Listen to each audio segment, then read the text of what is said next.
China is offering a new vision of the internet, one which combines sweeping content curbs with uncompromising data controls.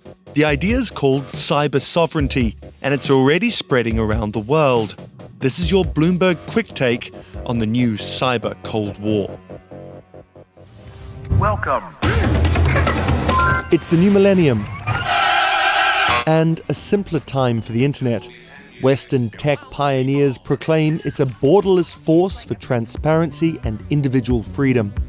But fast forward to now, and that's being challenged like never before. A massive cyber attack affecting nearly 50 million Facebook users. And it was my mistake, and I'm sorry. Even if you're not doing anything wrong, you're being watched. You want to win a war, you need weapons for that, and we could build them.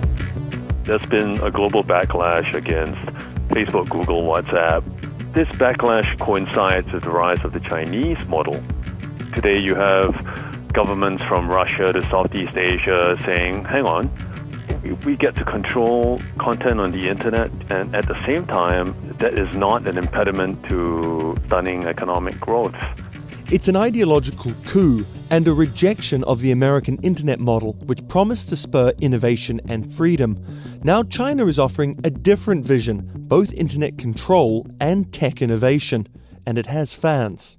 Today, there would be a growing number of people who would argue that controlling the flow of information across the internet does not actually impede innovation.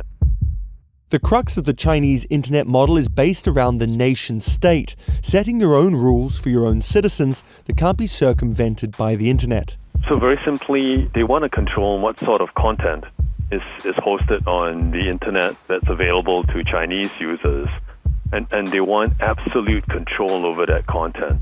So if they decide, for instance, that they don't want any references to the Tiananmen massacre of 1989, then they will scrub that out of every website and every app within the country that Chinese consumers can see. And this controlled, moderated version of the internet is spreading, especially across Southeast Asia. Vietnam's controversial version of the Chinese internet model went into effect in 2019. It demands the data of Vietnamese users is kept in the country. Indonesia, Southeast Asia's largest economy, already requires data to be stored locally. The Philippines has stepped up what critics call a media crackdown, and one of the latest to buy into the rationale is Thailand, which passed a cybersecurity bill modelled on China's. Southeast Asia is the testing ground for Chinese ambitions. The region is home to more than 500 million people whose internet economy is expected to triple to $240 billion by 2025. I think a lot of Chinese companies and potentially Beijing itself see Southeast Asia as the first step in expanding their influence globally. But that's where the digital Cold War kind of differs from the Cold War we're familiar with. In this case, I think countries are adopting the Chinese-style model without necessarily subscribing to Beijing's style of government and or Beijing's agenda. China's version of the internet is appealing to other nations who want to control what their populations see and hear, but it doesn't mean China's calling the shots. Instead, it could create an unprecedented bifurcation of the internet, effectively ending our notion of a truly worldwide web, meaning what information you can easily access would depend on where you are and what that government decides you should know.